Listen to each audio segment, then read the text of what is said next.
मधल्या 2 सीट रिकाम्या ठेवा.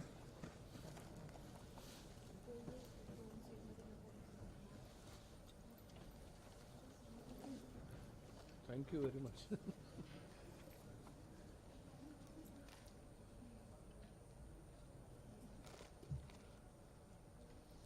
Good morning. Chief guest of the function, Honorable Niranjan Ped Nicholson. Guest of honor, Professor Shivgavkar sir, Dr. Roy sir. Director of SGGS Nanded, Professor Joshi sir.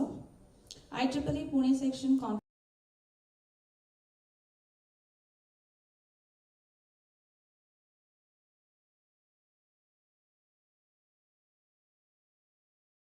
Conference, Dr. Mahajan sir.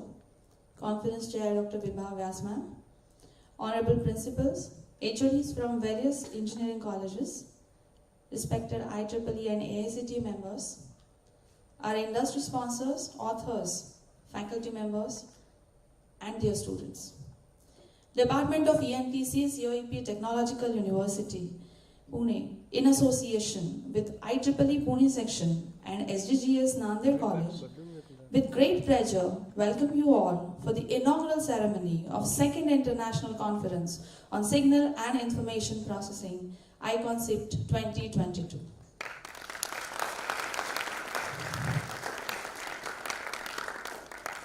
Celebrating Azadi Ka Amrit Mahotsav is a great honor to all of us. India's independence is the outcome of enormous efforts taken by freedom fighters. We salute them for their sacrifice. Getting independence was a great victory, but in post-independence era, India faced many challenges on socio-economic front. Agriculture, industry, and service sector went through transformation. We really feel proud that our ENTC department has given meaningful contribution in this process by providing dedicated, innovative engineers to this nation. We try our level best to make our students world-class citizens. Therefore, we have to update our knowledge and acquire new skills. With the same motive, this international conference is organized. It is said in Sanskrit, Abhinava Sanshodhanam, Tathyasya Anvekshanam, Tenaiva Bhavati Unnatam Rashram, which means innovative research and its analysis makes the nation prosperous. Therefore, consistent research and gaining new skills is significant. To succeed in our aim, I request dignitaries on the dais to pray Lord Ganesh and Devi Saraswati. I request to proceed for Deepa Prajwalan, Ganesh and Saraswati.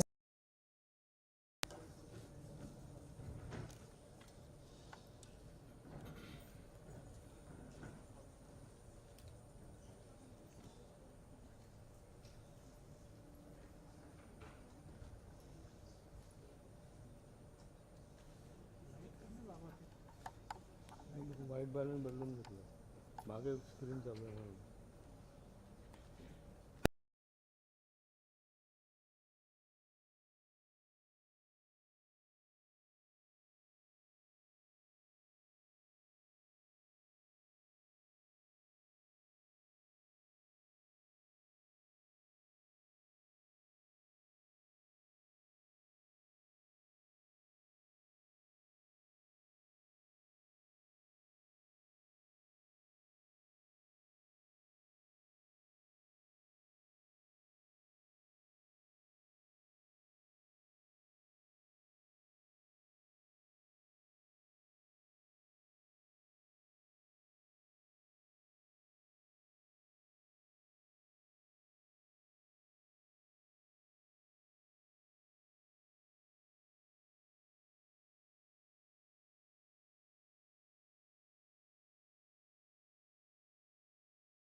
महत्यां नवम्यां सदा सामरूपां भजे शारदाम्बामजस्रं सुवक्षोजकुम्भां सुधापूर्णकुम्भां प्रसादावलम्बां प्रपुण्यावलम्बां सदा सेन्दुबिम्बां सदा नोष्ठबिम्बां भजे शारदाम्बामजस्रं मदम्बां भजे शारदाम्बामजस्रं मदम्बां भजे शारदाम्बामजस्रं मदम्बां. Thank you all.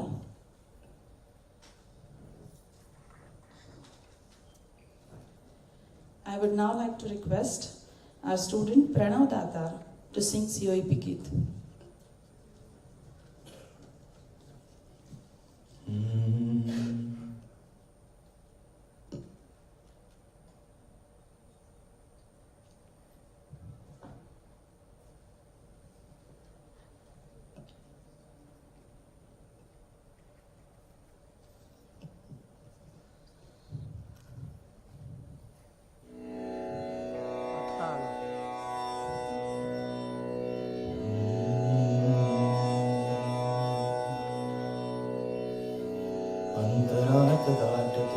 चित्रते सदेखणे शारदे तुझा कृपे चित्रते सरेखणे अहंतेस स्पर्शने विनयपूर्ण लाघवी मम यशात वाढते ती तुझी सथोरवी ती तुझी सथोरवी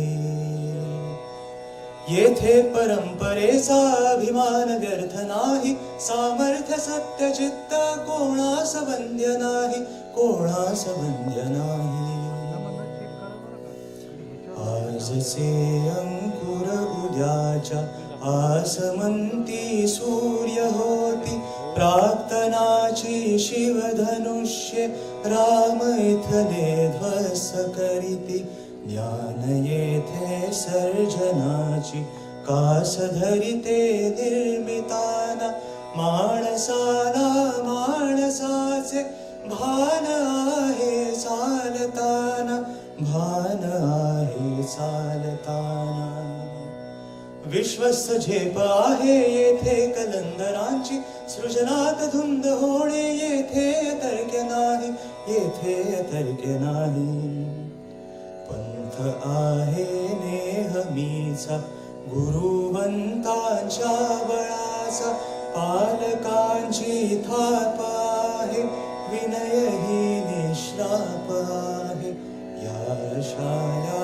सर्जनाचा माणसाच्या गौरवाचा स्रोत हा निर्व्याज आहे दश दिशांना गाज आहे दश दिशांना गाज आहे उद्देश जिंकण्याचा येथे जिंक्य आहे मधुकोश निर्मितीचा याहून रम्य नाही याहून रम्य नाही येथे परंपरेचा अभिमान व्यर्थ नाही सामर्थ्य सत्य चित्त कोणास वंद्य नाही कोणास वंद्य नाही कोणास वंद्य नाही.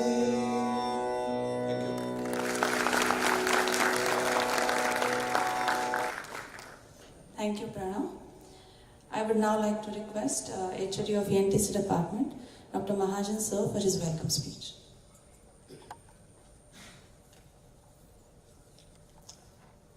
Good morning.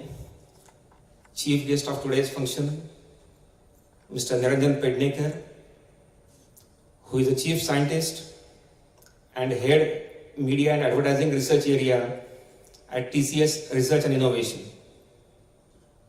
Moreover, he is alumnus of COEP, Mechanical 1993 batch, and he is the best outgoing student of the COEP.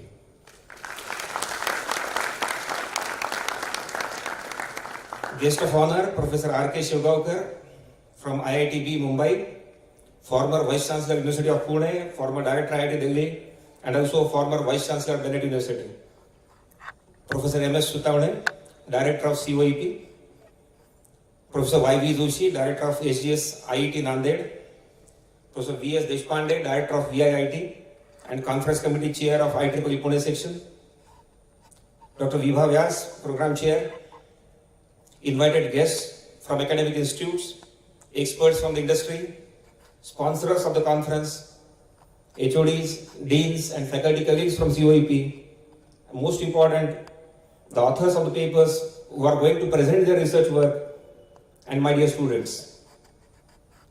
I am happy to welcome you all on the occasion of the inaugural function of the second International Conference on Signal and Information Processing, ICon-SIP. Established in 1948, COEP's ENTC department has entered in the 75th year of its illustrious existence. Coincidentally, along with the Azadi Ka Amrit Mahotsav of our nation, this is a grand opening function of our department's Amrit Mahotsav celebration.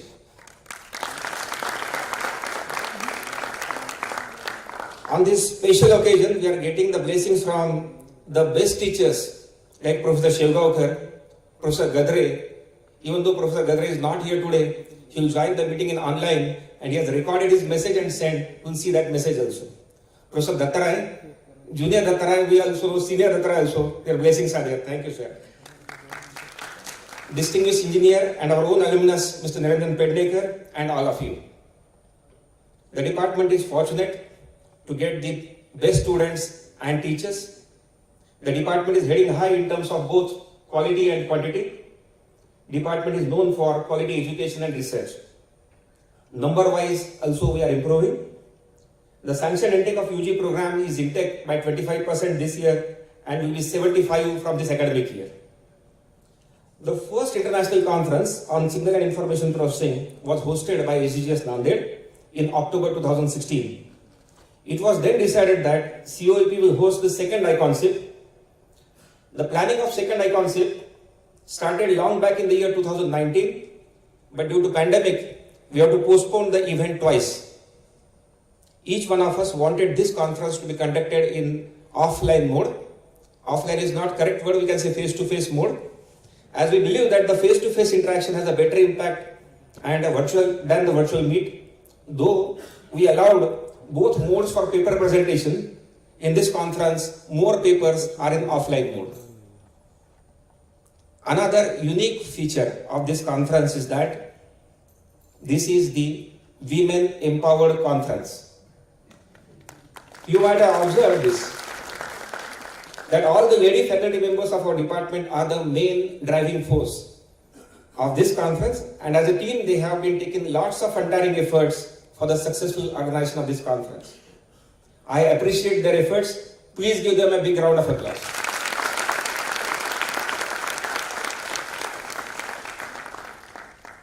Knowledge of signal and information processing is required for emerging technology areas such as data analytics, artificial intelligence, machine learning, deep learning, AR, VR, IoT, human-computer interaction, and so on, and 5G communication also. This conference will provide a brainstorming platform for researchers, academicians, and industry experts. Transformation of COEP to COEP Technological University. Increase in UG sanction intake to 75 in 75th year. Scheduling of the international conference at the beginning of Amrit Mahotsav of our department. Getting guidance from engineering experts and alumni. All these coincidences, I believe, are giving the indications of beginning of prosperous future of the department. The department has well-established Center of Excellence in Signal and Image Processing, and a new center for advanced electronic manufacturing is soon going to commence. Many new activities and events are planned in the near future. Faculty and students are making their mark in their respective domains with their hard work and consistency, and they will continue to do so. For all this to successfully happen, what we need is the blessings and best wishes from all of you. Please keep us same affection in future as well. Once again, I welcome you all. Wish you all a pleasant and knowledge-enriching stay here. Thank you very much.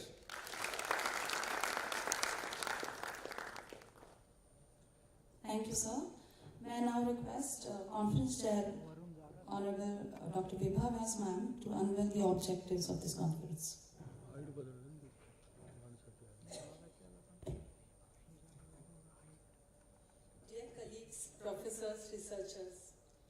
warm greetings to you all on behalf of College of Engineering Pune Tech University.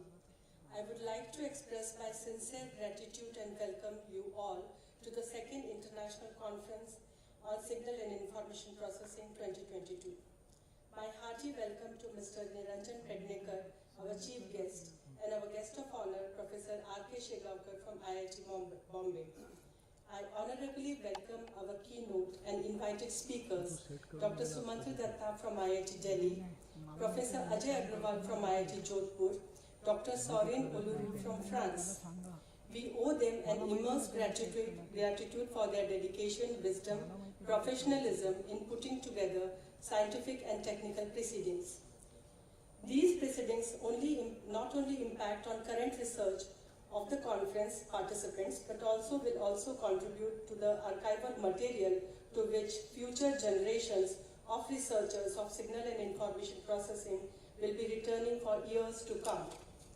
You are in for an impressive display of work. Before giving the floor to welcome address and keynote speakers, I would like to take this opportunity to make some general remarks to touch briefly on the history of ICon-SIP-II 2022 conference. The conglomeration is proud to celebrate a distinct reference of Azadi Ka Amrit Mahotsav on the menu of 75th year of independent India and ingress the Department of ENTC at COEP, the host department, in the 75th year of its service to education, society, mankind at large.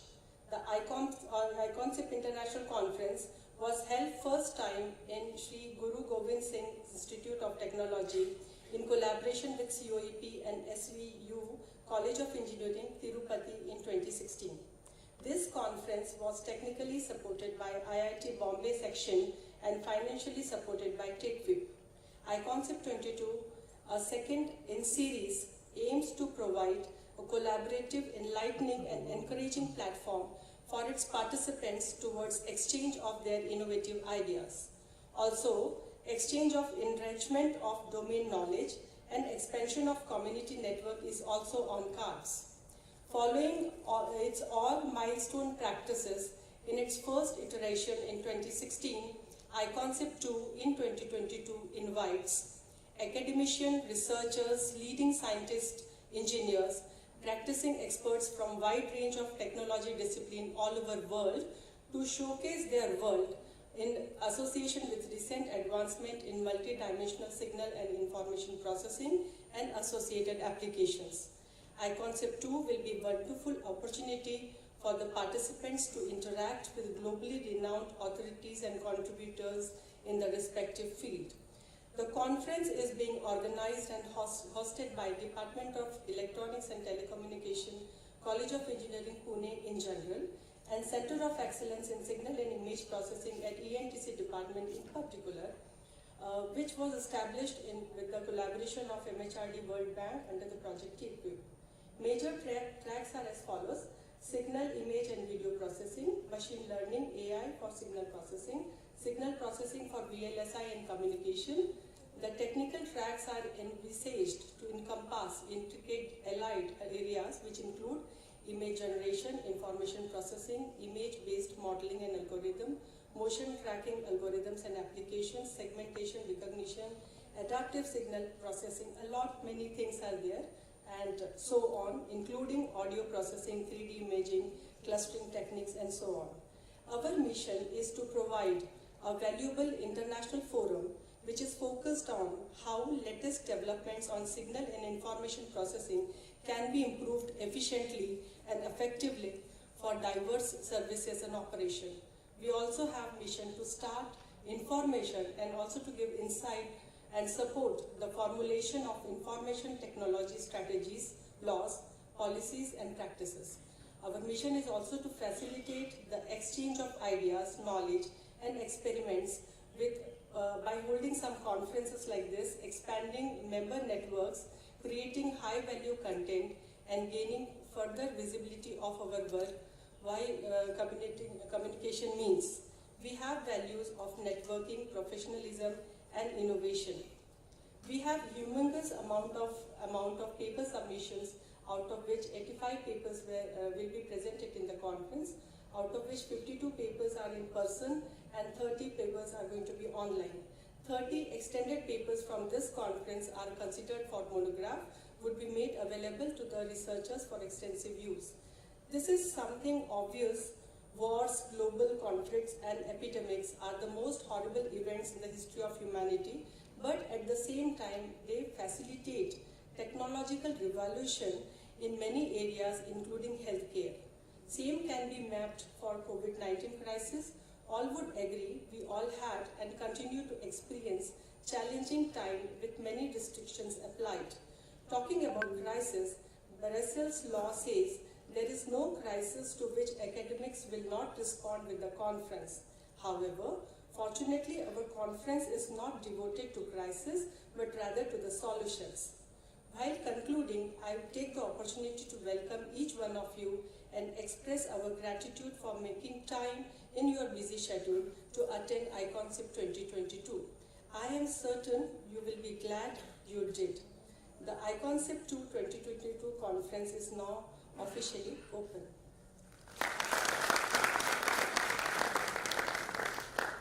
Thank you, madam.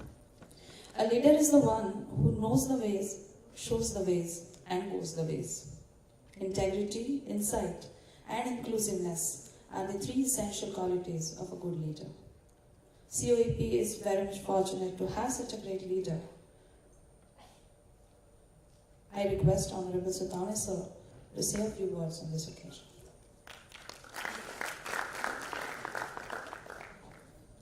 Good morning, one and all.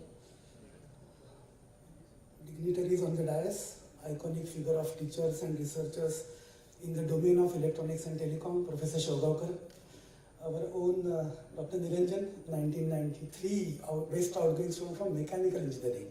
Look how he diversified his career. Today owns a digital media group in TRDDC and delivering a keynote in signal processing domain. Good, Niranjan. Dr. Vivek, actually section head of Pune. Professor Vaibhi Joshi, our co-host in this conference and the owner of first conference of ICon-SIP in 2016 at HGGS Nanded. My own colleagues, Dr. Mahajan and Dr. Vyas. My colleagues from COEP, from Nanded, from BJTI, from PICT, I look at many of them. Students present over here. My ex-colleagues also, some of them I can look at in the audience. Participants of this conference will be presenting their contributed research in this conference in multiple tracks. A great morning to all of you. I welcome all of you to this heritage campus of College of Engineering Pune. Once again, colloquially we have acronymized it as COEP. Its brand name is COEP. And then now it is COEP Technological University with effect from 21st June 2022. Established in 1854, this 168 years old institute happens to be contemporary of IIT Roorkee, the then Thomson Engineering College. Anna University now, but the then Guindy Engineering College. We are so old. And being so old, we always take proud privilege in saying that, having produced illustrious alumni, distinguished alumni who have spread across the globe and serving mankind and technology.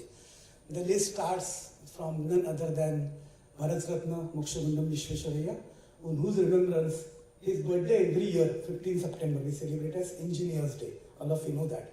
And the list then continues forever. It is perpetually expanding and we have many contributing alumni. COEP is known for its alumni. COEP was known, is known, will be known for its best undergrad education. Of its own class, of its own style, of its own quality hallmark. It will be known. We were an autonomous institute for last 19 years. 2003, we were granted autonomous status along with VJT and SGGS Nanded by Government of Maharashtra. 19 years we functioned as autonomous institute. And then we had a lot of academic empowerment in those all 19 years. And we experimented a lot with our curriculum, with our teaching learning process, with our examination reforms and whatnot. And we tried to polish our so-called COEP's hallmark quality brand in the field of education. But probably on the scale of time, quite late, we realized that formal research and education, they should have gone hands in hands. And this 168 years old institute should have also equally performed and created a footprint on the global map in the form of formal research also. But probably we were not that much of cautious or aware of early 2000, let's say. But autonomy was a fuel engine where we started thinking of that we should also persuade now our formal research. Why not? So COIP didn't have much of PhD professors even before 2000. Not much of PhD enrollments and so. And probably it was need of time and we could really take that call. And then we had a visionary action plan. We didn't expand our UG education during our autonomous phase. No, we had only one program added to our basket. As on date, we have 10 undergrad programs, but we emphatically, rather aggressively expanded on our PG education. As on date, we have 28 PG programs. We saw to it, emphatically we saw to it that PhD enrollments is our priority. And then we empowered the students, and then we struggled with Savitribai Phule Pune University. And we were affiliated to Pune University without degree awarding status. We were autonomous academically. And then we also decided that research should be demonstrable. It should have visible outcomes. Otherwise, it is uncountable. We also did a lot of experiments in education, but they were recorded in the brains and minds of students. And then beneficiaries were industries and probably globe. Majority of them exported to US and Europe and Singapore and whatnot. So we really tried to focus on demonstrable research outcomes. And then 2008, 9, 10, 11, that happened, that name a performance metric on the research front. So journal papers, let's say, in reputed, reviewed, refereed journals, index journals, Scopus, SCI, WS, you name that. We have the best impact on H index, I-10 index, and so on and so forth. It went on continuing. Patent filing, patent granted, patent published, copyrights, book chapters writing, seeking funds, grants from government agencies. So name a performance metric, we were performing, we are performing. In last 10-15 years, we could really, to the tune of 128 crores funds we could fetch to COEP. Another feature of COEP's research was, we are fortunate. Otherwise, we should say, in the genes of COEP, we have best kind of industry interaction. III is probably a kind of a seminar topic in academia, how to interact with industry. But in COEP, genetically we have industry-institute integration in our DNA and RNA, and you will find examples of industry-supported labs across departments, minimum 2, everywhere. And industry supports in a multifaceted way to COEP, that went on happening. Organizing FDPs and STTPs and continuing education programs and conferences of such magnitude, such stature, such quality has again become a kind of a best practice at COEP. It's not only in the department of ENTC, across departments we have conferences, one after the other. It's a so vibrant kind of campus, we can say, because we ultimately owe it to Vishweshwaraya, who took his breath and vibes in this campus, and we borrow it from him. And remember that this campus is really dynamic. We are now fortunate that we became university. University has opened new avenues for us. Horizons of our academic empowerment has expanded now. And there are many, probably on a menu card, in our basket of action and vision planning, we have many things to do, aggressively that too. Internationalization, executive programs, corporate trainings, that's all on our agenda now. And conferences of such magnitude and stature will continue. It will be a continuous feature. I am in the capacity of general chair of this conference. The first conference, as everybody mentioned, it was organized at SGGS Nanded, and we coincidentally have in Maharashtra 2 centers of excellence in signal processing. Courtesy Techway. 5 crores of commitment was done. We consumed 5 crores. And then we had the blessings of Professor Shogawkar and Professor Gadre that time. And then both of us, like at Nanded, Dr. Kokre was PI, and at COEP I was principal investigator. We also were supported additionally when phase 3 of TechWeek came. And organizing conference, one of the mandates there. So we organized. And then as Dr. Mahajan mentioned that because of pandemic and all, it didn't happen. We planned for, it was to have a regular frequency of 3 years. After 3 years, it should repeat. And we had a vision. Our blessings was with Professor Gadre, and both Dr. Kokre, Professor Y.B. Doshi, then Dr. L.M. Wagmare, all my colleagues of SGGS IIT and colleagues at COEP. We decided that this conference should have a regular frequency of organization. Otherwise, how a conference would develop a brand? And that developed brand of conference should attract based on the best researchers to contribute their papers over there. Is it not? Otherwise, that conference is mere formality. And therefore, I was really insisting that the conference should become a regular phenomenon and not a celebration for 3 days, not a celebration of 3 days. And therefore, probably when we started planning for this conference, so Professor Begre said that this should be known more as a conglomeration, convergence of many activities going on the span of year, and coincidentally we have entered 75th year of Department of ENTC. We took our birth when transistor was invented. Again a coincidence to add to what coincidence Dr. Mahajan listed. So 1948, transistor took its birth, Shockley. William Shockley was the birth giver to transistor. And Professor SVC Ayya was birth giver to ENTC Department of COEP. It was probably a coincidence. So we transited from vacuum tube era to transistor semiconductor era, which paved away everything, breakthrough in the field of digitalization and digitalization today. We understand that. So we have that kind of great history, but we simply should not rest and boast and pat on history. We have to create history. COEP existed for 160 years, 168 years.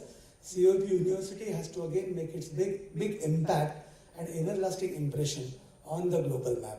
Challenges are ahead, big challenges are ahead. But with such team and all, I believe that this will really happen. For the conference, it is in blended mixed mode. Some of the presenters are in online mode, some of them are face-to-face mode. And without networking and communication, humans are social elements, right? So how can we really bear with those online virtual communications? We are all humans, we need a personal touch. And I think in such meetings, when we meet face-to-face, offline is long term, Dr. Mahajan said. When we meet in person, physically, face-to-face, that creates a bigger impact, certainly. And therefore, many more such occurrences of conference in the future to come, in the future of Department of ENTC, and in the future of COEP Technological University. I wish all my best to the proceedings of this conference for today and tomorrow. Friends, derive maximum out of it. I am a firm believer that signal processing is origin of everything. Everything in a sense, all today's buzz, phrases, domains, AI, ML, DL, whatever, robotics, all are derivatives of signal processing belief. I am a signal processing teacher, by the way. And then it is derived from, everything derived from that. So what comes at the end is the maths and statistics and all. And I yesterday only said in tutorials that data is what? It's a discrete time sample. So data analysis science is ultimately what? A discrete time signal processing. So everything today is a derivative of signal processing. Therefore it didn't change the name of the conference, by the way. It's signals which lead to data and information, and we have to process it. Engineering is all about data processing. So conference therefore has a kind of an eternal title, so as to say. Many more editions and iterations for this conference I wish. Thank you very much. Thank you so much, sir, for those encouraging words. COEP is glad to have an association with the prestigious organization IEEE. I request Conference Chair IEEE Pune Section, Dr. Vivek Deshpande, sir, to address this August gathering.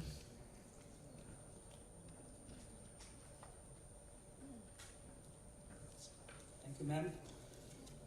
Good morning, all researchers, respected dignitaries on the dais, authors, faculty members, delegates from the industries, and my dear students. It is my privilege, great pleasure, rather honor, to brief you about IEEE Pune section. As you are aware that IEEE is the largest professional body in the world. IEEE Pune section established in June 2010 with terrestrial bodies confined to the Pune metropolitan cities. The section falls under jurisdiction of Asia Pacific region, and that region is called as a R10. Prior to that, it was a subsection of IEEE Mumbai section. IEEE Pune section now becomes a large section and recently crossed 2000 membership. And I'm sure that it will reach up to 5,000 in near future. There are total 19 IEEE student branches and 18 society chapters in different engineering colleges in and around Pune city. We have two affinity groups, Women in Engineering, that's what we have thought about, and in other one is the Young Professional Group. Two SIGs, Special Interest Groups, namely Affordable Agriculture and Healthcare Group. This makes IEEE Pune section socially rich as well. IEEE Pune section is always vibrating with flagship annual conferences or events like PuneCon, and Eureka. Those are 2 events. There is a good participation from the section at global level programs like SIGST site and HAC hack. It is my earnest request to you all that more active participation is expected from the chapters and from the societies for these programs. IEEE is always keen for its quality, and this conference, ICon-SIP 2022, is appropriate example for that.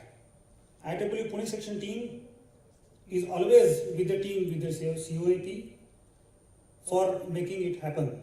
I'm talking about the quality. Right from MOU, LOA, paper selection, paper submission, the publicity rather, and up to, it goes to the IEEE Explorer. At every stage, we have having a checks and benchmarks, and I am happy to mention that conference team of ICon-SIP 2022 has crossed every benchmark successfully. Please enjoy these 2 days of technical festival, connect the people, do the networking, do brainstorming. I hope you have already grasped knowledge yesterday. There was tutorial, and in tutorial we have many eminent speakers. Today and tomorrow, please listen the keynotes, get the insights of the recent technologies, listen the different papers from different domains and from different authors as well, and enrich yourself in technical domain. Please be safe and be healthy. Thank you very much.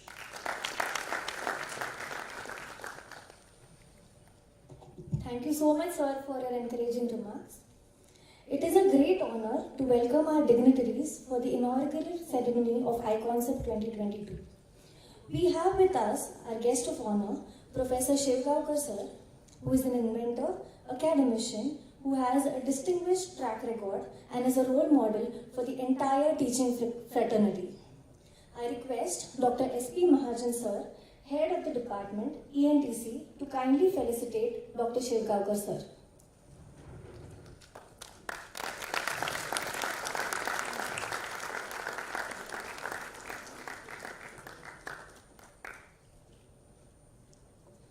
The next dignitary to honor us with his presence is our chief guest, Mr. Niranjan Ped Nicholson sir, Principal Scientist at TCS Research and Innovation.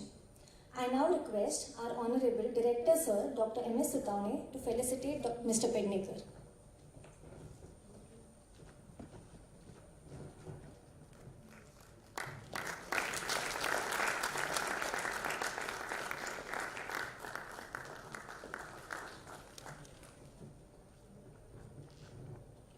I now invite Dr. Vibha Vyas Madam to kindly welcome Dr. Vivek Deshpande Sir, Director, Vishwakarma Institute of Information Technology and IEEE Conference Chair.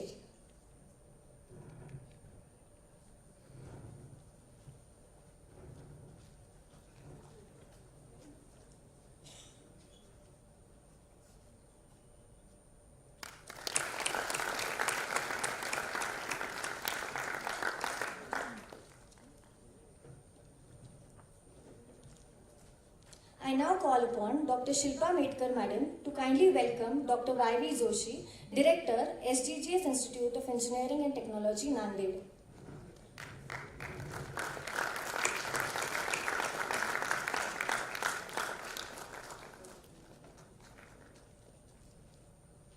Thank you, everyone.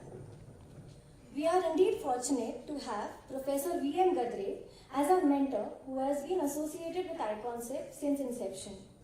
He has been a driving force for all the activities leading to this conference.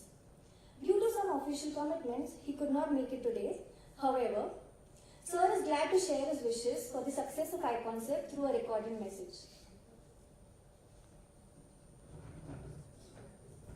Thank you very much for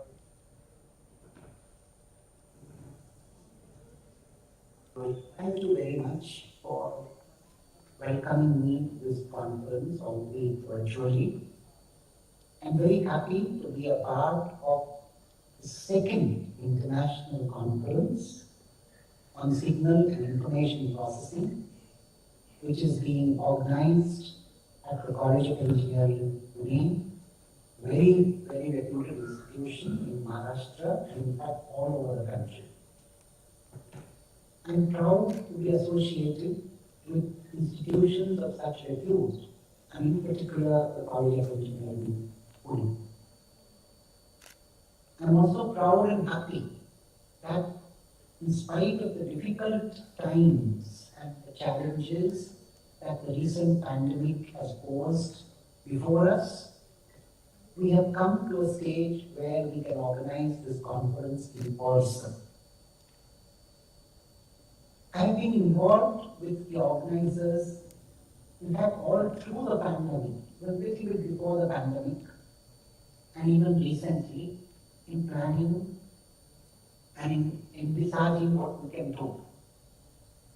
And I must say my role has been small, but then the organizers have been very kind to invite me to give you this welcome message, this message of my vision, my thoughts for this conference, and my vision of how this could proceed and grow in future.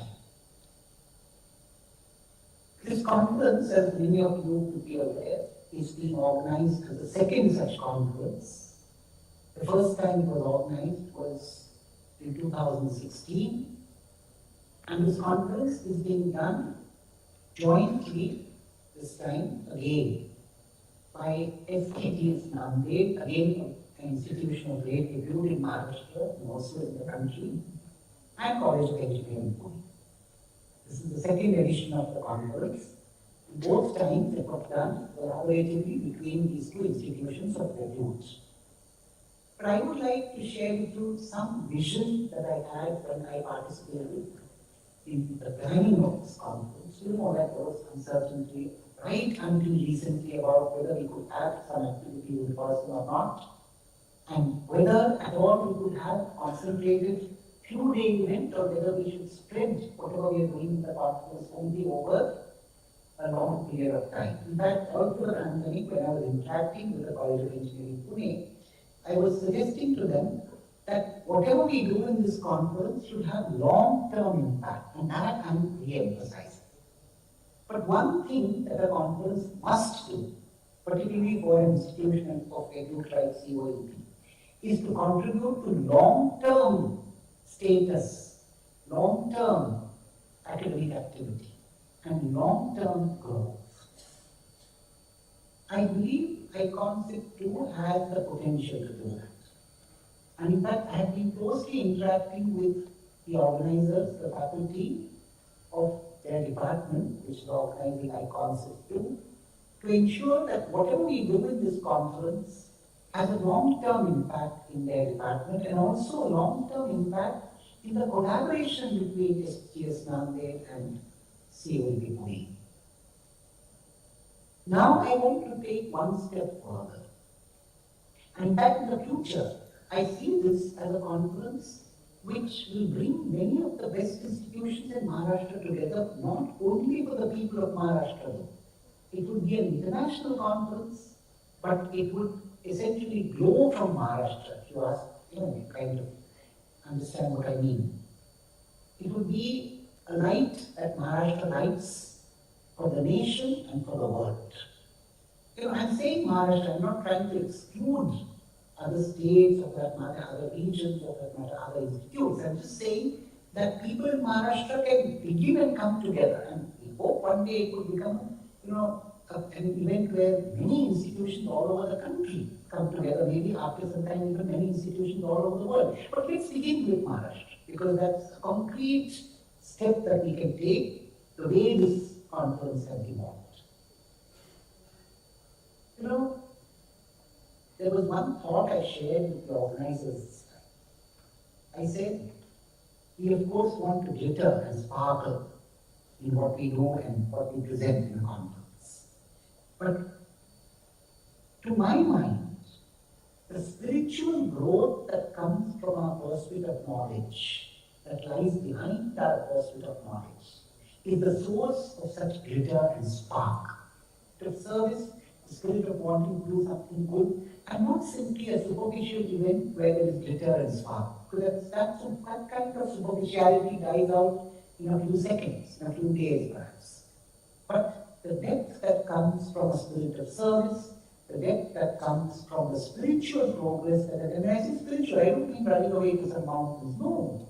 Living in the academic scenario, making important contributions, looking after the growth of the student and the faculty in the institution. This is what I mean by spiritual progress. The inherent spiritual growth and progress that comes from a spirit of service, from a spirit of dedication to what we do, both in academics and our personal lives, is what should be the order for such a conference to grow, such an activity to grow. And the activities of the conference should only culminate in an event like this over 2-3 days. But I think it's important that it be backed up by work all throughout the year, or the years that precede the conference. Good academic work, good interactions, in-depth thinking, in-depth research and development. In-depth and mutually beneficial interaction with the professional world, industries, and other academic institutes and other government institutions and so on in the vicinity. All this should be the cause for why this conference grows. Thank you so much for listening to me.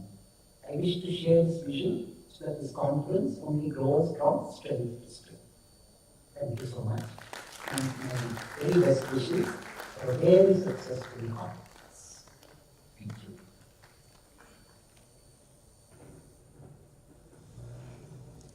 I would like to thank Gadre sir for all his guidance and support to us all the time. Thank you, Gadre sir. Today we are fortunate to have one more stalwart from the field of engineering, Dr. Shivgaonkar sir. It's my great honor to introduce Shivgaonkar sir. He is a renowned academician, researcher, liberal thinker and dedicated teacher. He is well known for his noteworthy contribution in higher education in India for more than 3 decades. Sir is a brilliant scholar from childhood. He completed his Bachelor of Engineering in Electronics from Jawai University in 1975 from Gwalior.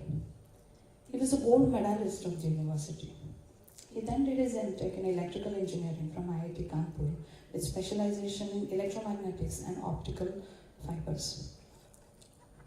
Then he completed his PhD in Electrical Engineering from IIT Bombay on the topic Maximum Entropy Restoration of Astronomical Images in 1985.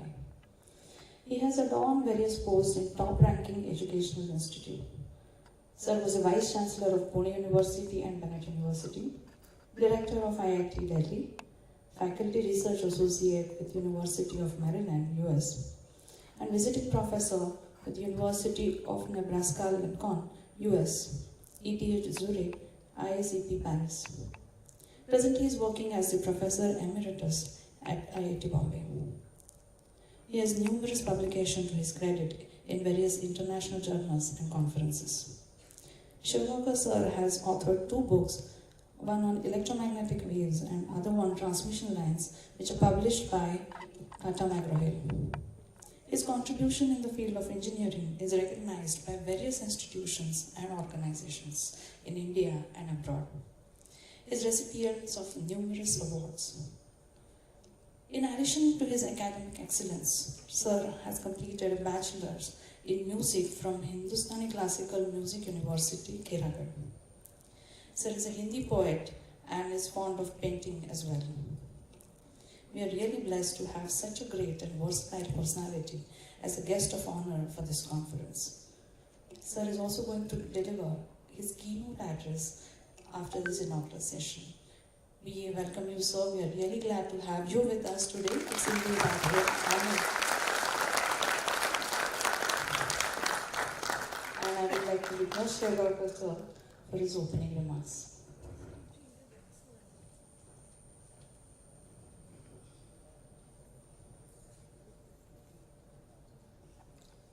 Today's chief guest, Mr. Ped Nicholson, IEEE Pune Chapter Chair, Mr. Deshpande, Director of COEP, Professor Sutane, all my colleagues from the EXTC departments, Dr. Mahajan, Dr. Vibhav Vyas, and of course great friend Yashwant Doshi from Nanded, and all distinguished colleagues, friends, participants to the conference.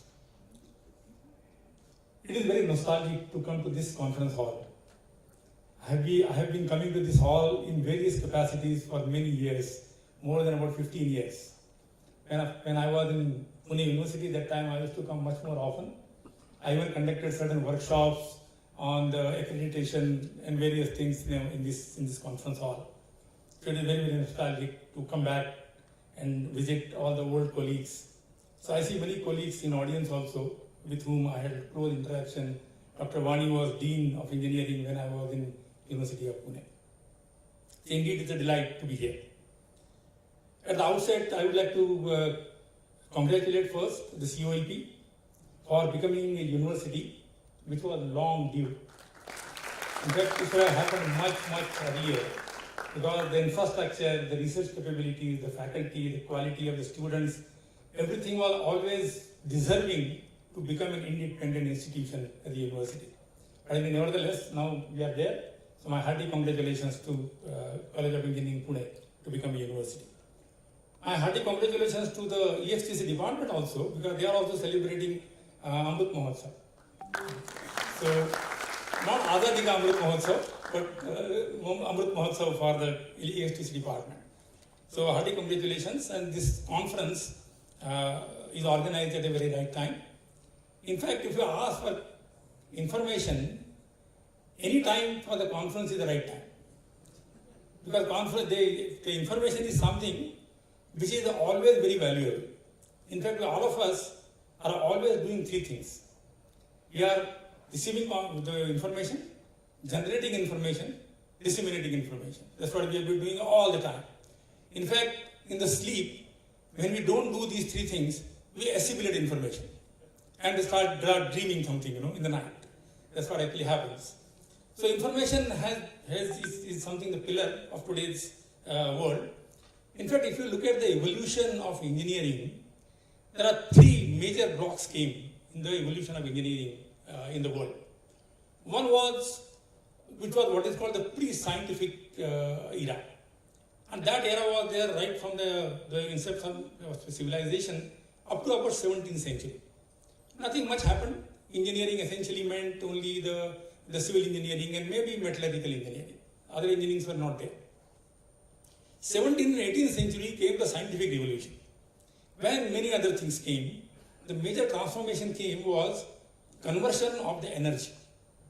Before 17th century, energy always meant muscle power. Either it could be human muscles or it could be animal muscles. When this scientific revolution came, then there was the energy conversion, which came from the steam and water. And that everything, whatever was done by the muscle, actually got transformed into the steam and water. And then, of course, the electricity came and many other things happened. That brought the next revolution, what we call it the industrial revolution, right? Where there was productionization started, automation started, and many branches of engineering started coming in. And then came the revolution, which was in the 20th century, which was the information revolution. And today, that's where we stand. In fact, that is the phase of information revolution. That was the most transformative phase of the the civilization in this world. What this did, if you look at the last 20th century, what changed the world completely, catastrophically, irreversibly? There are two technologies which played a role. One is the transportation technology, and the other one is the information technology. The mobility of the people started happening, people started moving across the world very easily, and information technology actually integrated the whole world. So today there is nothing like not a neighbor of somebody. You are always in the neighborhood of somebody. And with that, the information flow started happening. So today when we talk about the conference like this, where predominantly it will be more image processing, I think information world is a much bigger than image processing. Because it is not only the processing of the images or the voice signals or something like that, it is holistically viewed to see what the information processing really means. So while we are having these various functions of information, Today, in my opinion, the biggest challenge is to manage information. The information is available, information is flowing. We have already created a society, what we call is a 3A society, which we say knowledge or information for anybody, anywhere, anytime. That paradigm has already been created there now. Problem now is that there are too much of information available now. And we have to start working now on the filtering of the information.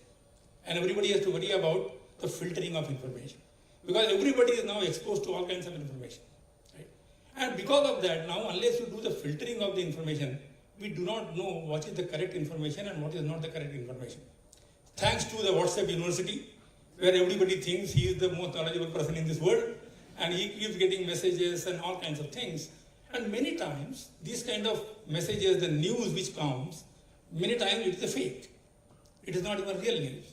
But people do get excited because of the information which flowed, right? There are all kinds of problems start getting happening in the society because of this fake news. Bigger problem in management of the information is how do I detect the fake news, how do I screen it, how do I filter it, so that I can really get the proper information which is required. So ultimately, though we are in information age there, the information is available, we have to work towards the motto of IEEE. And I am really fond of that motto which IEEE has given. What is the motto? Motto is advancing technology for humanity. And that is an extremely profound kind of motto which the IEEE has established there.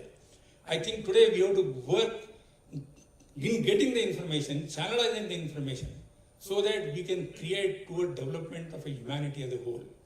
Right? We can develop together, and if that happens, then this integrated world can really do the wonders. So information has to be used in the positive sense.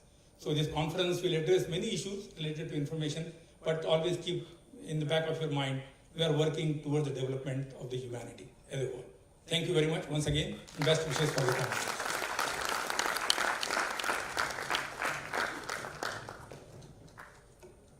Thank you so much, sir, for giving us the view of holistically looking at the information and data processing. Thank you so much. Researchers add value to human life with his painstaking efforts. Therefore, research work should be preserved properly, which will pave the way for further progress. E-proceeding of this conference is therefore prestigious in true sense. I request dignitaries to release e-proceedings of ICon-SIP 2022.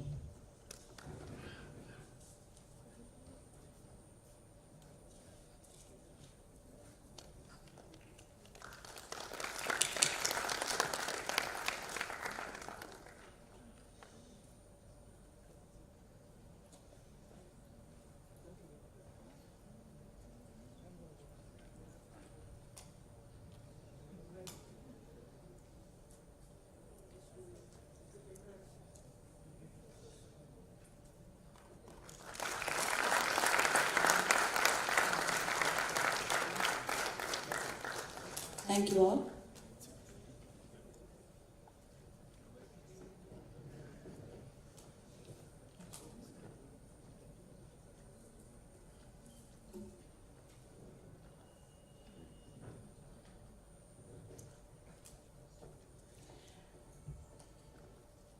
I would now like to introduce to you our Honorable Chief Guest, Mr. Niranjan Ped Nicholson. Sir works as a Chief Scientist at TCS Research and currently heads the Media, Entertainment and Advertising Research Area, which is working on reimagining the future of entertainment and advertising. He holds a master's degree in mechanical engineering from Purdue University, USA. He has extensive experience in application of data sciences and artificial intelligence for domains such as entertainment, education, social media, financial services, railroads, manufacturing, defense and IT systems, and has international publications and patents to his credit. He was recently awarded the TCS Distinguished Engineer Award for significant contributions to technologies and technical innovations. Niranjan sir is also interested in theatre and poetry. As a playwright, he has written, adapted or translated 18 plays. He is the 2018 recipient of the prestigious Tendulkar Dubey Fellowship awarded annually to 5 theatre artists chosen from all over the country.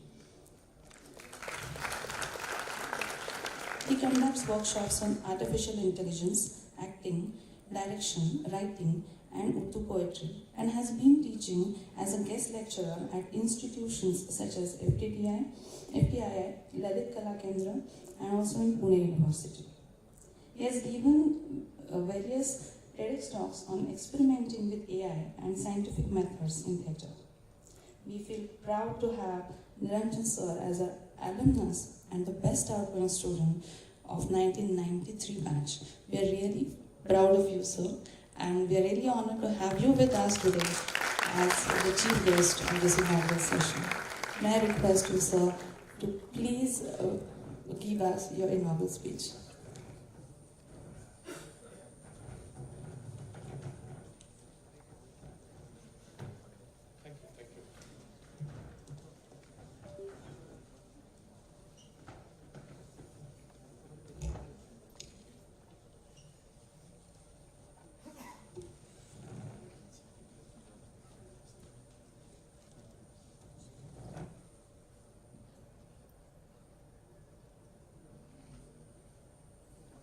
And it just works. It hardly ever happens that you connect something and it starts working. So engineers are at work and they're probably doing their job right. So first of all, let me thank you all for inviting me here in the presence of such dignitaries as Professor Shevgaonkar and all of the people on stage. It's indeed an honor to be in front of you doing this. Professor Sutavane wisely asked me a question, that what are you doing here? In fact, he said that you are a mechanical engineering person, you are delivering a keynote at a signal processing conference. He was probably not very sure what I was going to do here. So am I. But before that, I would like to bring your attention to this person. You know who this is? This is John Lennon from the Beatles, who once said, life is what happens when you are busy making other plans. Life is what happens when you are busy making other plans. So that's what happened to me, sir, and that's why I'm here. I did my bachelor's from here. In this very auditorium, I have even performed and spent a lot of time. And then I went to Purdue, I did my master's, and I joined this place called Tata Research Development and Design Center in Pune, because I wanted to be in Pune. I actually wanted to be a professor, like Professor Shevgaonkar and all the dignitaries here, but somehow I landed doing things for unknown customers and solving their problems, and while doing it, pursuing my science. And that's why I'm here, sir, that life has landed me here. And there's one more thing that I would like to draw your attention to, that I also do theatre, and I have written a few plays, about 18 of them. I have directed a few of them. I have performed at NCPA, National School of Drama, and various other festivals as well. That's why I wanted to bring what I was doing in my work, which was AI, to what I was doing outside. My work became my hobby and my hobby became my work. That's what I wanted to say to the world, this line. And that's why I thought that it would be good to put together AI, data science, with media and entertainment. I have been doing the other way around because I can't leave a part of me, which is a scientist, out when I'm performing on stage. So I have done a lot of experimentation with using AI, data science, while pursuing theatre. There's a short TEDx talk given at VIT, sir, which talks about these experiments that I have done in theatre. It's called Creating a Scene with Science. If you have time, please go and visit. But till then, I'm going to talk today about what I have been doing here as a part of the media research. So what do we have as media? We have all these things. movies, TV shows, songs, social media posts, even memes are media. The reels that you watch are also media. What are these? These are essentially data. For this particular conference, they are signals. Because you know that they are audio, video, image, text, numbers, all these things come together. So media is a multimodal signal processing area. And what do you do with it? You analyze it in various ways. You use deep learning. You have to use deep learning if you're saying that you're doing AI these days. That's why I put it there. Machine learning, natural language processing, a variety of things that you do with media, which give you a variety of applications. What are these applications? It's understanding media, what's going on in the media. It's being able to create media. It's being able to deliver an experience of media and measure what it does to you. All these things are things that we look at through what we do. Here is another look. At the base of it, what we do is a lot of annotations of media. Annotations means we find out more about the media. What is going on in the media, how it is likely to affect a user or a viewer. We use that towards increasing engagement through media. We also use that because we are paid as a researcher. We also have to deliver something to the industry, and we try to see how media could be monetized using all these annotations and the research that we do.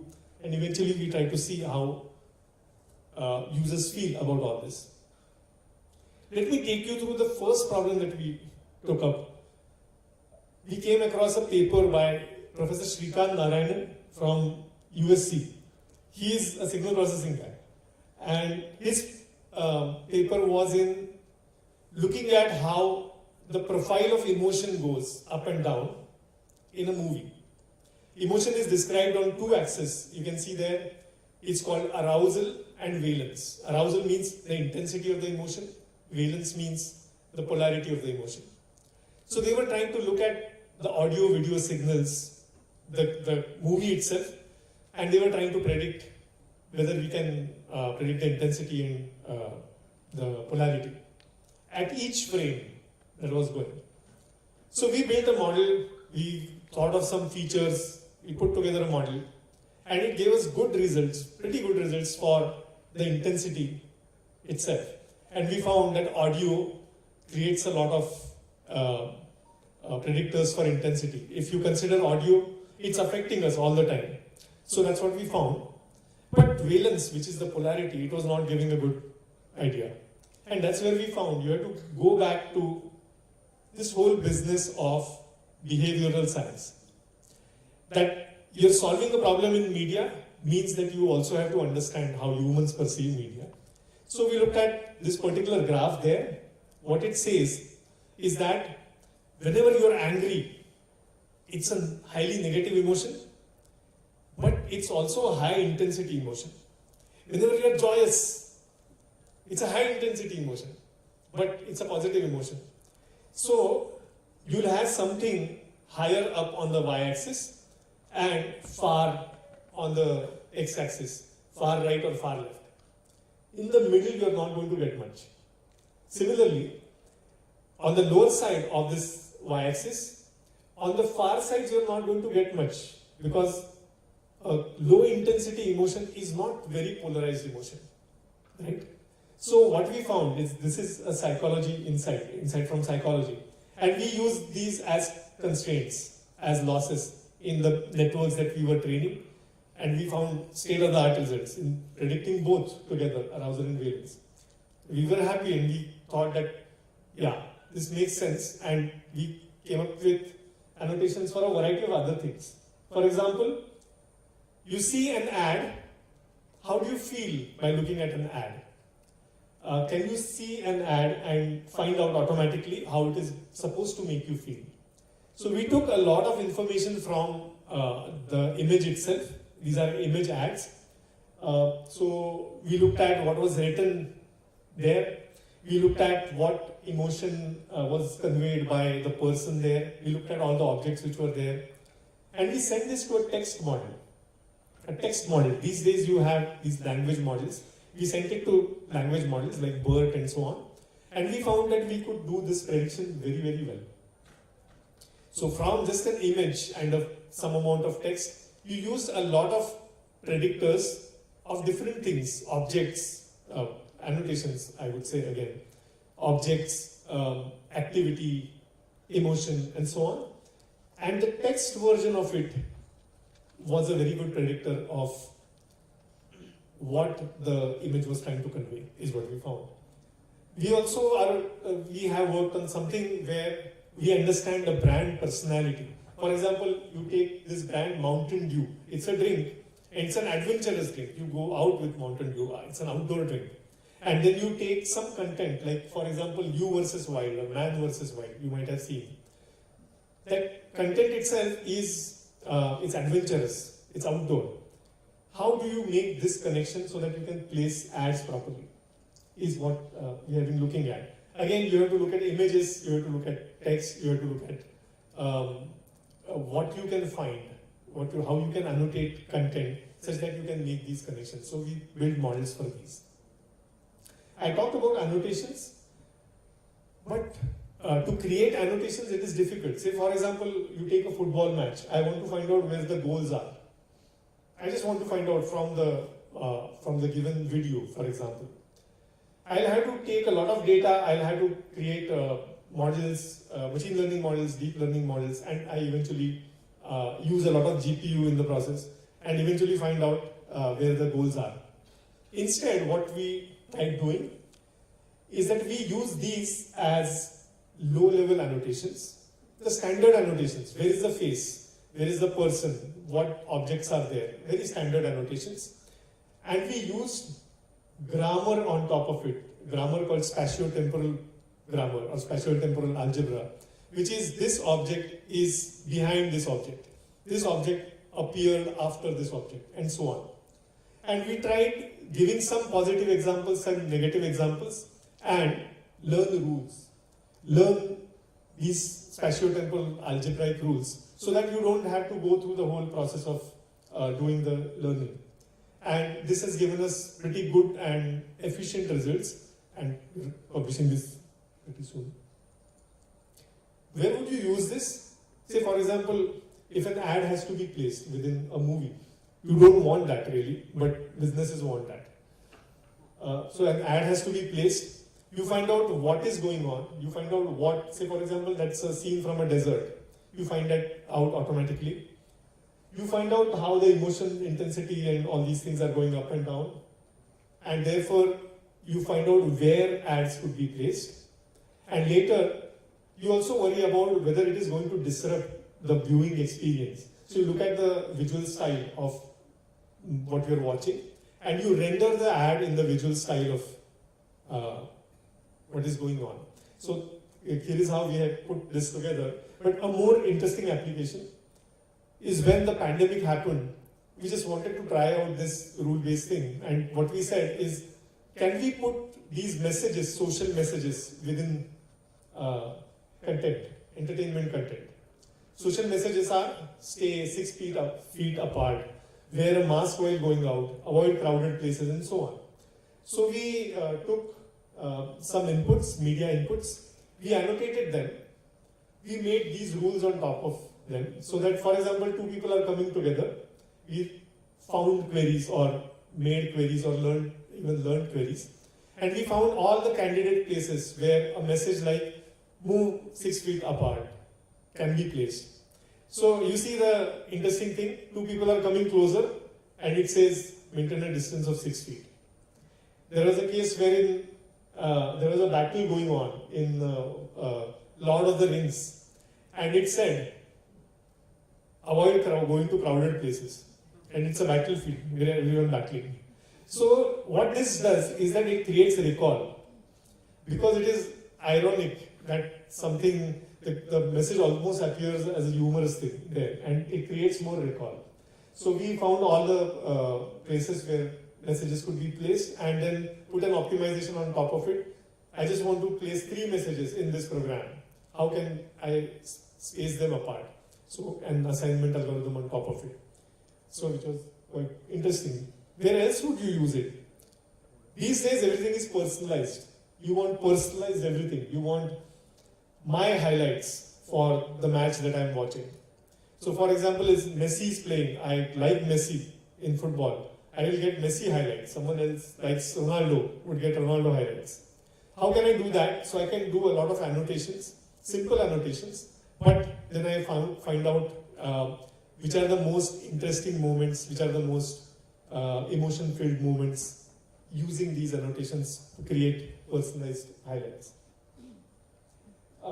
Even memes, small memes that could be shared, or GIFs which could be shared, we automatically find them. And right now we are experimenting with a few beverage companies like Diageo and so on, where we are trying to implement such things. You can have personalized highlights of even, say, TV shows. I want to watch a Friends episode, but I want to mainly watch, I like, say, Ross, and I just want him to feature more. Can I get a 5-minute summary of the episode, which makes Ross appear more? So those are the kind of things that we are doing, which are in tune with what is going on these days. We are also looking at, with the advent of metaverses and so on, we are also looking at creating human-like experiences. When 2 people talk, you must have talked to an avatar or an artificial human being, and it feels robotic. How do you make this conversation realistic? And here is where theatre comes in.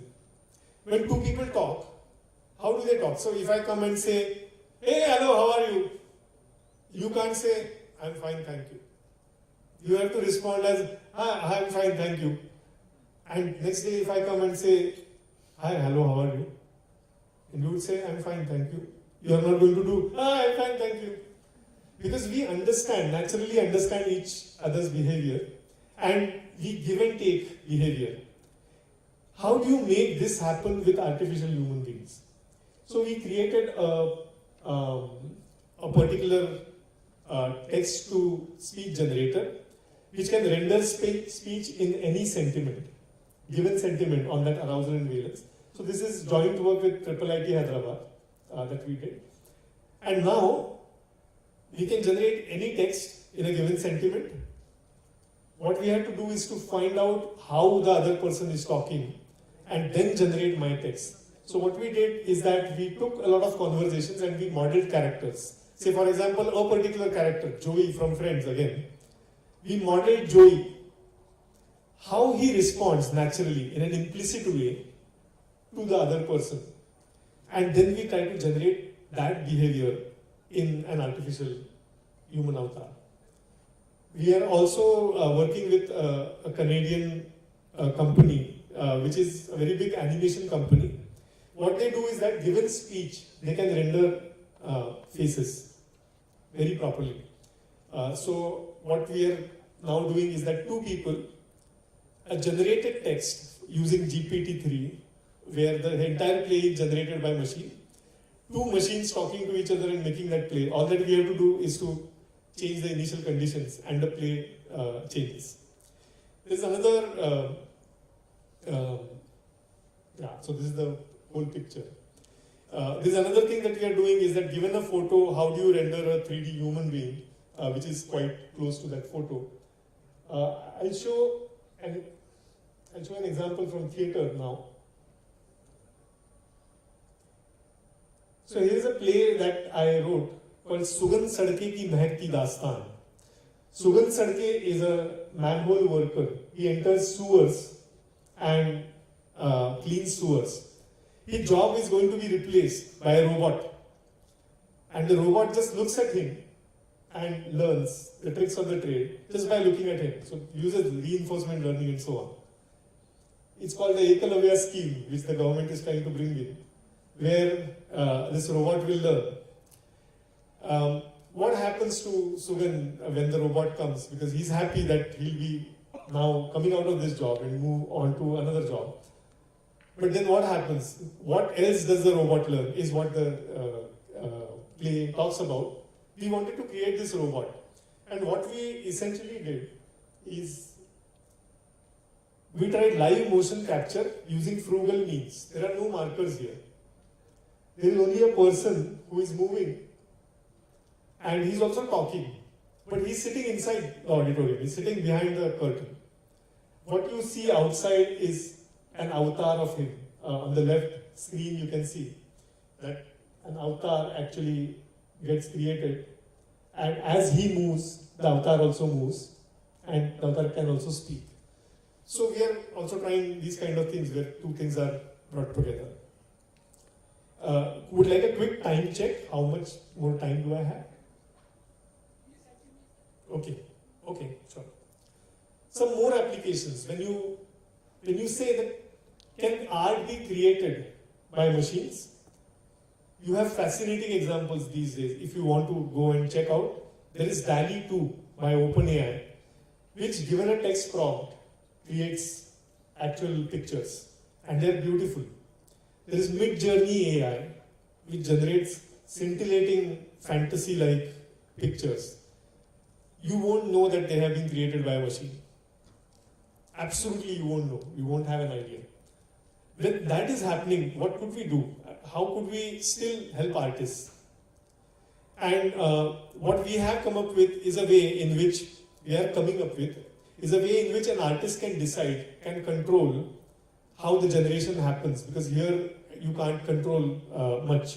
So we are trying to use tools like DALL-E, but for a control generation, that this part I want this kind of a person, for this part of the image I want this kind of a design, and we bring these together so that they together look harmonized.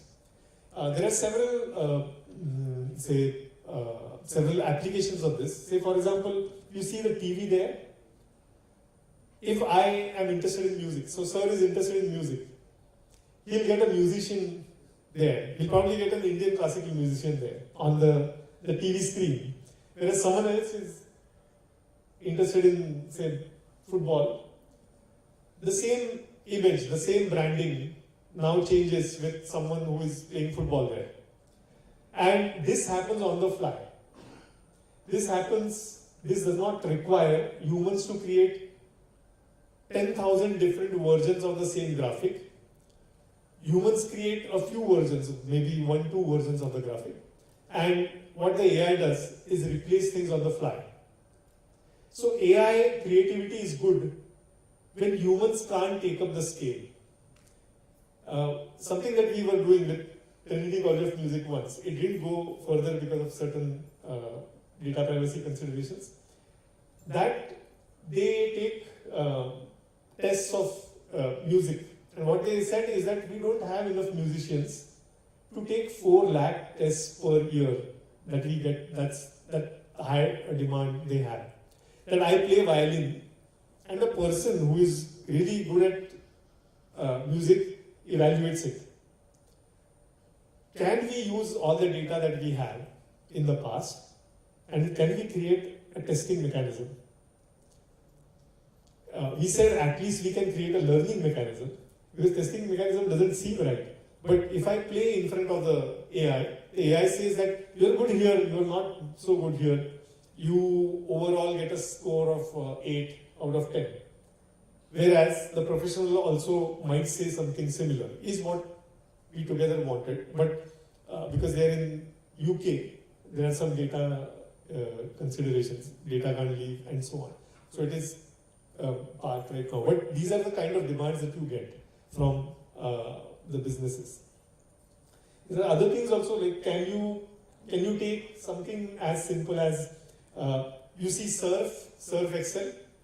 Sometimes you see Surf Excel packaging. Sometimes you see 5% off or 20% more. So when you say 20% more, the size is increased. When you say 5% off, additional graphical element comes there. Every time for thousands of products, these big companies have to go to graphic designers. They take about 7 days to work on it and get back. What they wanted is, can this be done automatically? That if I have something which just changes, a small thing, I don't want to go through a cycle because it needs millions of dollars for them, hundreds of millions of dollars. So this is something that we have been working on.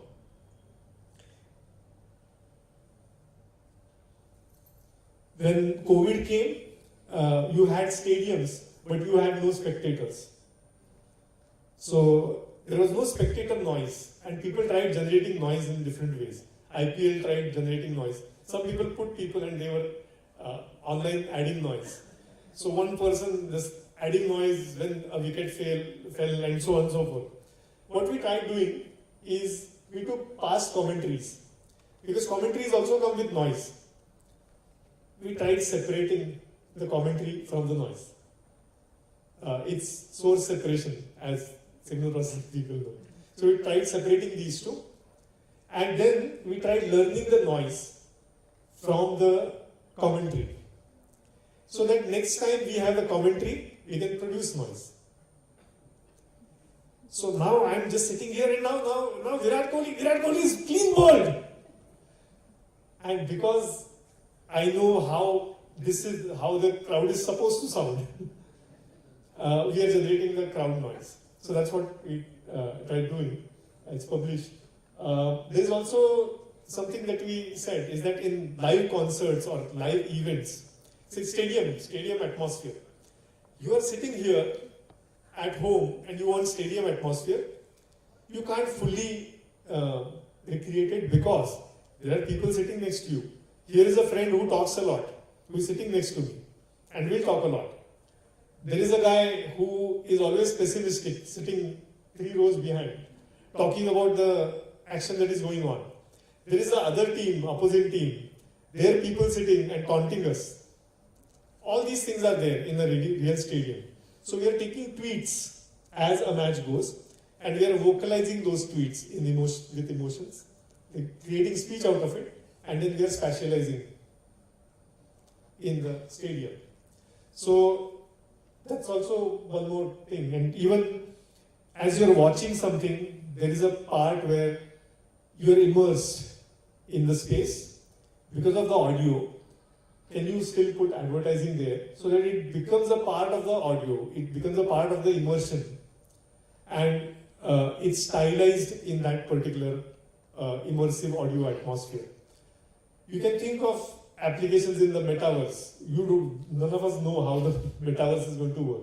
But a lot of people are putting in money. A lot of companies come to us and say, what should be our strategy for metaverse? So we have to say something to them, and that's where we are putting these things together.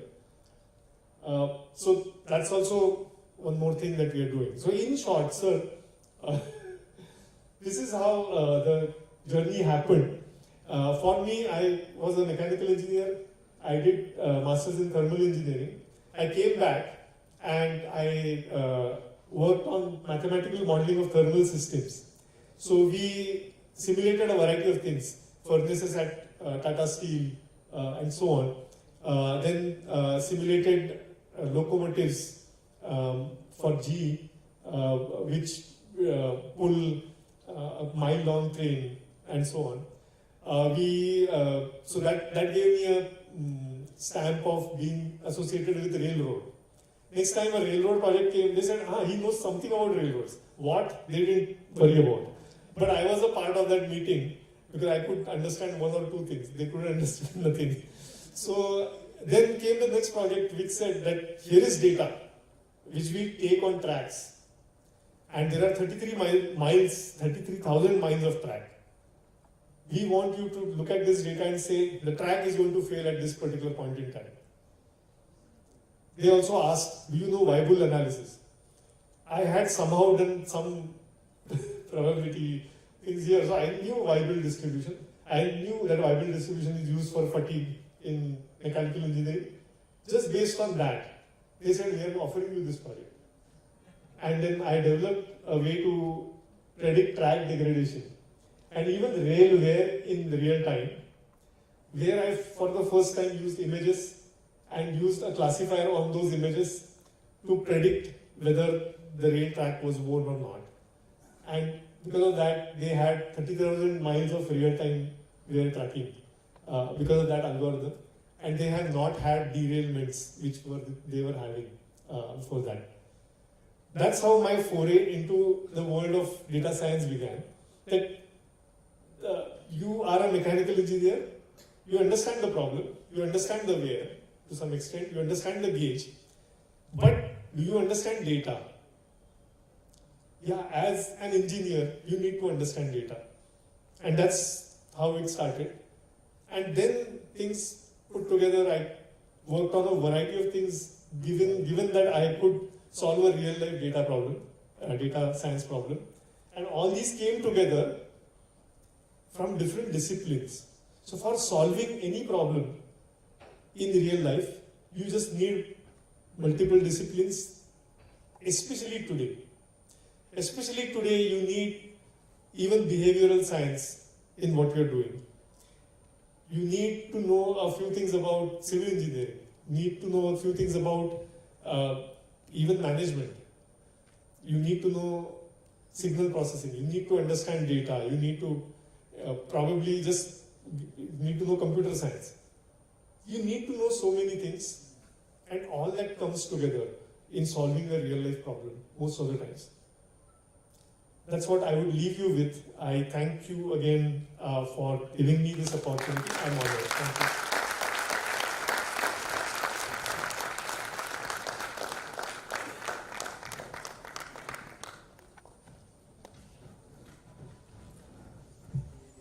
Hobby and work, when come together, can create wonders.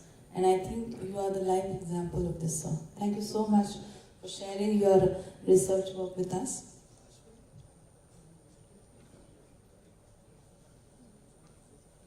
When I met Niranjan in the morning in the breakfast hall, I said, "You are a mechanical engineer, what you are doing here?" I didn't ask like that. It was not that rough, Niranjan. I said, but I endorse whatever I said in my inaugural address to all of you, that COAP is because of such alumni.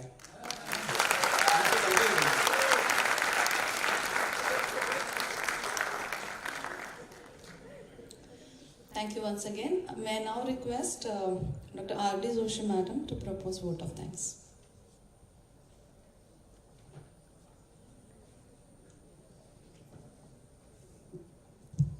Thank you, Ashwini, for giving me opportunity. Honorable and distinguished dignitaries on the dais, delegates, participants, research scholars, and dear students. It's my privilege to propose the vote of thanks during the inaugural session of ICon-SIP 2022. Today's in-person conference, being conducted in the offline mode, popular terminologies of past 2 years, would not be possible without the support of our chief patrons Padma Shri Pratapra Pawar, Chairman BOG COAP Pune, Shri Vikas Rastogi, Principal Secretary Department of H&T, Government of Maharashtra, Dr. Abhay Wagh, Director DT Maharashtra. For planning the conference, the council of our patrons, the COAP BOG members, Professor Sanjay Dhande, Dr. Anand Deshpande, Professor Pasalkar, and Inamdar sir was very helpful. ICon-SIP 2022 is joint endeavor between COAP and SDGS Nanded, and we are thankful to Yashwant Joshi sir, Director SDGS College of Engineering and Technology Nanded, and his team for their persistent cooperation. Our pillar of support comprises of General Chairs of ICon-SIP 2022 Conference, Professor Sutavne, Director COAP, Professor Vikram Gadre, IIT Bombay, and Mr. Girish Khilari from IEEE Pune section. We appreciate Dr. Vivek Deshpande, Director VIIT and Conference Chair IEEE Pune section, along with Khurjekar sir, Chair Instrumentation and Measurement, IEEE Pune section, for meticulously guiding us during the entire process. Our thanks are due to all senior advisory committee members of the conference. We must express our gratitude to our sponsors for helping to organize the conference. FinIQ Consulting India Private Limited is a platinum sponsor. Seagate and COAP Alumni Association are gold sponsors. Hela India Automotive Private Limited, Rodia and Schwartz India Private Limited are silver sponsors. For their contributions, we thank Keysight Technologies, Scientech Technologies, and Micro Embedded Technologies. The industries and startups from Bhau Institute have also associated with COEP for making the conference impactful. Participants can please visit these industry exhibits post-lunch in the academic complex. I am grateful to Professor Shivgaonkar for opening remarks towards the conference and highlighting the importance of information management in today's era. We are eager to hear from you, sir, for your keynote address. Pednekar sir, lucky you are to pursue your hobby as your work, highlighting the aspects of engineering information for entertainment society, creating and composing video and audio ambience with AI and data science, which is very relevant to our today's conference. We are very much thankful for sparing your time and gracing the occasion. Honorable guests, principals, directors, head of departments, faculty members from colleges in and near Pune, all owe my gratitude for giving up your time. Many thanks to the session chairs for accepting our invitation and reviewers for carrying out related conference tasks. Without their help, the thing couldn't be in place today. We also acknowledge the presence of representatives from industries at the inaugural ceremony. We are thankful to media for event coverage. Last but not least, we thank the audience for their presence. You would all agree that we have made a great and thoughtful start with this opening session. We wish your wholehearted participation during presentations, discussions, and collaboration in coming 2 days. I hope your comfortable stay in the campus of COEP for next 2 days. Thank you. Thank you very much.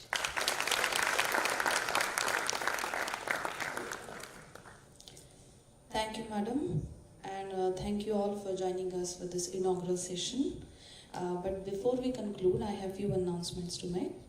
After this session is over, 2 keynote addresses are arranged in this very auditorium, which will be followed by 2 addresses by our industry partners. After that, a lunch is arranged in the main hall of Heritage Building. After the lunch break, we will then proceed for the inauguration of our industry exhibit at about 2:30 p.m.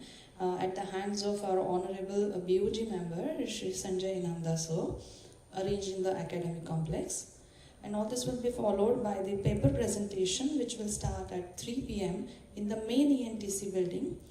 So thank you all, and let's conclude this inaugural function by saluting our motherland. I request everyone to please rise up for the national anthem.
Now we are going to take a short tea break of 15 minutes.